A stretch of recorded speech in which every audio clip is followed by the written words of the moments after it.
மாமா, அத்தை. சமந்தி. உள்ள வாங்க. சமந்தி, நல்லா இருக்கீங்களா? நாங்க நல்லா இருக்க மாதிரி காரியமா மாப்பிள்ள பண்ணிருக்காவ. எங்களால எப்படி நல்லா இருக்க முடியும்? ஏன் சமந்தி கோவப்படுறீங்க? கொஞ்சம் பொறுமையா இருங்க. எப்படி பொறுமையா இருக்க சொல்றீங்க? சமந்திமா, வாங்க வாங்க. உட்காருங்க. மாப்பிள்ள உட்காருங்க. இருங்க, நான் போய் காபி போட்டு எடுத்துட்டு வரேன். காபிலாம் ஒண்ணும் வேண்டாம். அப்படிலாம் சொல்லக்கூடாது சமந்தி. இருங்க, நான் போய் காபி போட்டு எடுத்துட்டு வரேன். இருக்கட்டும் சமந்தி, விடுங்க. ஏன் மருமவளை அனுப்புனீங்கன்னா கூட்டிட்டு கிளம்புவோம். என்னது மருமவளை அனுப்பி வைக்கணுமா? என்ன தைரியத்துல நீங்க வந்து என் பிள்ளைய கூட வந்திருக்கீங்க? வேற எப்படி பேச சொல்றா? நீ சும்மா வாய மூடிட்டு நின்று. யார்கிட்ட எப்படி பேசணும்னு எனக்கு தெரியும். இங்க பாருங்க சம்பந்தியம்மா, இன்னைக்கு பிள்ளைய கூட்டிட்டு போகும்போது என்ன சொல்லி கூட்டிட்டு போனீங்க?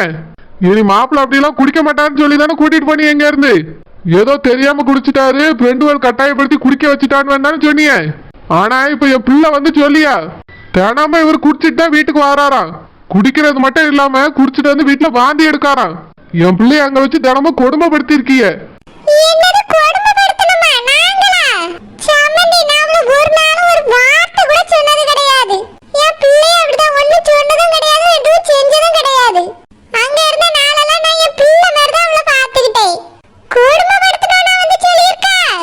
சும்மா இருங்கம்மா, என் பிள்ளை எல்லாம் போய் சொல்லாது. இவரு தினமும் குடிச்சிட்டு வந்து வாந்தி எடுத்திருக்காரு. அது மட்டும் இல்ல, என் பிள்ளைகிட்ட ஏதோ பேசியிருக்காரு. கெட்டின பொண்டாட்டி மாதிரி ஒரு நாள் மதிச்சது கிடையாதான். எவ்வளவு ஒருத்தி வீட்டுல இருக்காங்கிற மாதிரி பேசியிருக்காரு. நீங்களும் அட்ஜஸ்ட் பண்ணிட்டு சொன்னீங்களாம். பிள்ளை எப்படி குடிக்கிறாரே, அவரை திருத்தணும்னு உங்களுக்கு தோணலையோ? என் பிள்ளைய அட்ஜஸ்ட் பண்ணிட்டு சொல்றீங்க. நீங்க உங்க பிள்ளைய கண்டிச்சு திருத்தணும். என் பிள்ளைய அட்ஜஸ்ட் பண்ணிக்கங்கன்னு சொன்னா என்ன அர்த்தம் சம்பந்தி? சம்பந்தி, அது வந்து நான் உங்ககிட்ட உண்மையை சொல்லிடுறேனே. அன்னைக்கு குடிக்க வச்சாங்க பத்தியெல்லாம் ஃப்ரெண்ட் வேலை. அவனுதான் மறுபடியும் அவனுக்கு கல்யாணம் சொல்லி கூப்பிட்டுருக்கானுவ. போன இடத்துல குடிச்சே ஆகணும்னு பிடிச்சிக்கிட்டானுவலாம். அதனால கொஞ்சம் குடிச்சிட்டான். கொஞ்சம் குடிச்சாரா? முழுசா குடிச்சிட்டு வந்து வீட்டுல வாந்தி எடுத்துட்டு இருந்தாராம். அதுவும் ஒரு நாள் 2 நாள் இல்ல, தினமும் நடந்திருக்கு. அதெல்லாம் பித்த வாந்தி. குடிச்சிட்டு வாந்தி எடுத்தது ஒரு நாளா 2 நாளாதான். 2 நாளா கல்யாணம் நடந்து? அது 2 ஃப்ரெண்டுகளுக்கு கல்யாணம் நடந்துச்சாம். வேற வேற நாள்ல. உன் கல்யாணத்தோட நாங்க குடிச்சு, இப்ப என் கல்யாணத்தோட நீ குடிச்சே ஆகணும்னு ஒரே கட்டாயப்படுத்திட்டாங்களாம். நான் அன்னைக்கே சொன்னால அந்த மாதிரி ஆட்கள் கூட இனி சேரக்கூடாதுன்னு. நான் சொல்லி சத்தம் போட்டுட்டு சேராம தான் இருந்தேன். கல்யாண காட்சி வச்சா போகாம இருக்க முடியுமா? என் மகன் கல்யாணத்துக்கு அவனும் வந்திருக்கானுவல்ல, அதான் மொய்ய கொடுத்துட்டு வரலான்னு போனேன். போன இடத்துல பார்ட்டின்னு பிடிச்சு உட்கார வச்சுட்டானுவலாம். அதான் லேசாதாம குடிச்சு அதுக்கு வாந்தி வந்துட்டுன்னு சொன்னேன். இங்க பாருங்க, இந்த மாதிரிலாம் கதெல்லாம் விடாதுங்க. ஏற்கனவே அன்னைக்கு அப்படிதான் லேசா குடிச்சிட்டாருன்னு சொன்னீங்க. இப்பயும் அதே சொல்லிட்டு இருக்கீங்க. இதெல்லாம் எனக்கு ஏதோ நம்புற மாதிரி தெரியல. மிட்ட மாதிரியப்பா, கொஞ்சம் பொறுமையா இருங்க. அது நம்ம வீட்டு சம்மந்தி, அது நம்ம மாப்பிள்ளை. இங்க பாரு, யார்கிட்ட எப்படி பேசணும்னு எனக்கு தெரியும். நீ சும்மா இரு. என் பிள்ளைய அங்க வச்சு கொடுமைப்படுத்திட்டு இருந்திருக்காவ. பாம்போட என் பிள்ளை வந்து வீட்டுல சொல்லிட்டு நிக்கா. இவங்க கூப்பிட்ட உடனே மறுபடியும் பிள்ளைய அனுப்பிச்சு வச்சிடணுமா? என்ன ஏதுன்னு கூட விசாரிக்காம? அத மாப்பிள்ளை சொல்லியார்ல, கல்யாணத்துக்கு போனா இங்க பார்ட்டி வச்சிட்டாவனே, அதனாலதான் குடிச்சிருப்பாவ. இல்லனா நம்ம மாப்பிள்ளை எதுக்கு குடிக்க போறாரு? ஒரு தங்க கம்பிங்க. போய் மூடு. சம்மந்தி, பிள்ளைய அனுப்பி வைங்க. அவ ஏதோ ஒரு கோவத்துல வந்துட்டா. இதுக்கு மேல இந்த மாதிரிலாம் தப்பு நடக்காது, நாங்க பாத்துக்கிடியோம். அனுப்பி வைங்க சம்மந்தி. போன உடனே ஒரு குடிச்சிட்டு வந்து வீட்டுல வாந்தி எடுப்பாரு. என் பிள்ளை அந்த கொடுமையெல்லாம் பார்த்துட்டு அங்க இருக்கணுமா? இப்ப நீங்க என்ன சொல்ல வரீங்க? பிள்ளைய நீங்களே வச்சுக்கிடலாம்னு முடிவு பண்ணிட்டீங்களா? இவியலா? எப்பா இவியல எதுக்குப்பா வீட்டுக்குள்ள விட்டு பேசிட்டு இருக்கிய? வெளியே போய் சொல்லுங்க. நெட்ட மாதிரி வாயை மூடிட்டு நில்லு. பெரியவே பேசிட்டு இருக்காங்களா? உனக்கு என்ன வாயி? எப்போ நான் தான் சொன்னேன்ல இவர் சரியில்லைன்னு. இப்ப எதுக்கு இவர் வந்திருக்காரு? என்னை கூட்டிட்டு போறதுக்கா? நான் இவர் கூட எல்லாம் போக மாட்டேன். போக சொல்லுங்கப்பா. மாறி, சம்மந்தி, இது உங்க பிள்ளையோட வாழ்க்கை. நீங்க கொஞ்சம் யோசிச்சு முடிவெடுங்க. அவன் ஏதோ விளையாட்டுத்தனமா பேசிட்டு இருக்கா. அவ பேச்சு கேட்டு நீங்களும் முடிவு எடுத்துறாருங்க சம்மந்தி. அவ வாழ்க்கையும் பேரும், என் பிள்ளை வாழ்க்கையும் பேரும். அதெல்லாம் ஒண்ணும் போகாது, நீங்க வெளியே போங்க.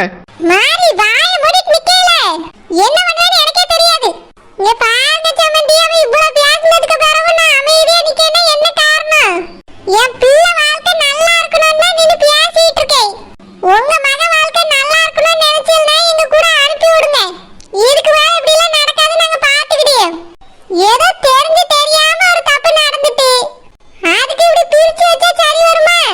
எனக்கு தெரிஞ்சு தெரியாம நடந்துட்டா. தினமும் இவர் குடிச்சிட்டு வர்றது தெரியாம நடக்கிற விஷயமா? ஏப்பா இவரும் திருந்தல, இந்த பொம்பளையும் திருந்தலப்பா, வெளியே போய் சொல்லுங்க. என்னது இந்த பொம்பளையா? மாறி, இது மாமியாரு. மரியாதையா பேசு. ஏம்மா அவி திருந்தவே இல்லம்மா, நடிச்சிட்டு இருக்காவ. சும்மா இரு, பெரியவே நாங்க முடிவெடுப்போம். நீ எதுவும் பேசக்கூடாது. சமந்தி, இப்ப என்ன சொல்றீங்க? உங்க பிள்ளைய நீங்களே வச்சுக்கிட்டீங்களா? அப்போ நானே இத்தனை நாளா கொண்டு வந்து விடுவேன்னு பார்த்துக்கிட்டே இருந்தேன். கொண்டு வந்து விடுற மாதிரி தெரியல. அதான் சரி நானே வந்து கூட்டிட்டு போலாமேன்னு வந்தேன். வந்தவியல மதிக்கவும் உங்களுக்கு தெரியல. அவளும் என்னையும் மதிக்க மாட்டேங்க, என் பிள்ளையும் மதிக்க மாட்டேங்க. என்னதான் சொல்றீங்க சொல்லுங்க. இங்க பாருங்க சம்மந்தி அம்மா, நான் ஏற்கனவே அன்னைக்கே உங்ககிட்ட சொல்லிட்டேன். இந்த மாதிரி மறுபடியும் ஒரு விஷயம் நடந்தா என் முடிவுக்கு தான் நீங்க கட்டுப்படணும்னு சொன்னா இல்லையா?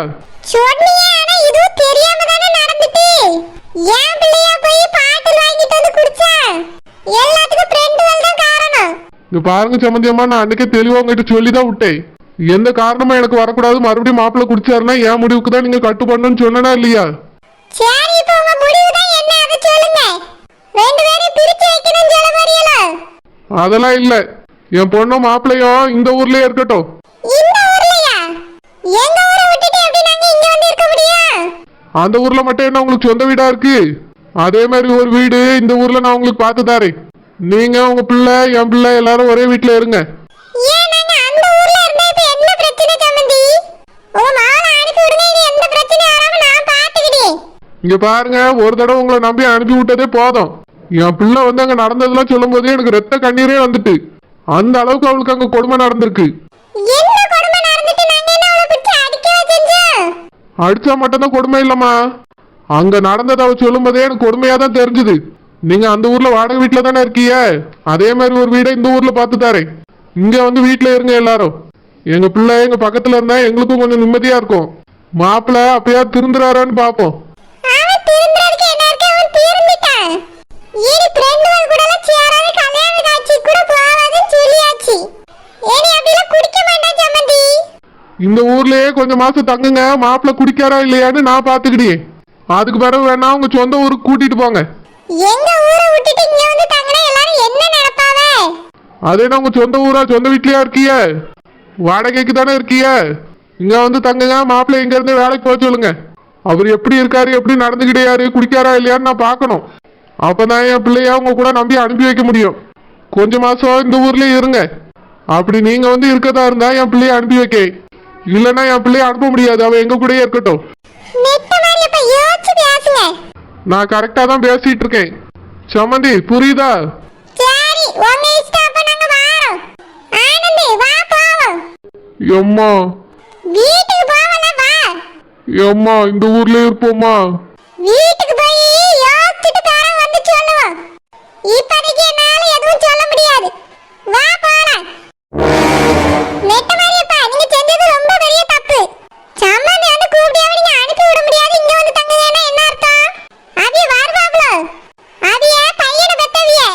இவ செஞ்ச காரியத்துக்கு இவ தேடி வந்து கூப்பிட்டது பெரிய விஷயம். அனுப்பி வைக்கிறத விட்டுட்டு நீங்க இப்படி சொன்னா என்ன அர்த்தம் மாரியப்பா? இங்க பாரு, எனக்கு தெரியும் என்ன செய்யணும்னு. இஷ்டம் இருந்தா இங்க வந்து தங்கட்டும், இல்லைன்னா அவிய அங்கேயே இருக்கட்டும், நம்ம பிள்ளை நம்ம கூடயே இருக்கட்டும். எல்லாம் ஒன்னே சொல்ல, நான் அவசரப்பட்டு கல்யாணம் பண்ணி வச்சல்ல, அதனாலதான் நம்மளுக்கு இப்படி ஒரு நிலைமை. இல்ல நெட்ட மாதிரியப்பா, கொஞ்சம் நான் சொல்றத கேளுங்க. நான் முடிவு எடுத்துட்டேன், இதுக்கு மேல எதுவும் சொல்லக்கூடாது. ஊருக்குள்ள எவ்வளோ நல்லா இருக்கா, என் பிள்ளை வாழ்க்கை இப்படி ஆயிப்போச்சு. யாருக்காவது ஒரு அக்கறை இருக்கா? என் பிள்ளையோட வாழ்க்கையை சரி பண்ணணும்னு எல்லாம் அவிய வேலையை சொல்லி பார்த்துட்டு இருக்காரு. என் பிள்ளைக்கு நல்லபடியா கல்யாணம் ஆயிருந்தா நான் எதுக்கு இதெல்லாம் யோசிக்க போறேன்? என் பிள்ளை வாழ்க்கையை தட்டி பறிச்சுட்டு அவ நல்லா இருக்கா. இப்போ வளகாப்பு பண்ண போறாங்களா? அடுத்து பிள்ளைய பத்தி எடுப்பா, அதுக்கு பேர் வைப்பா. என் பிள்ளை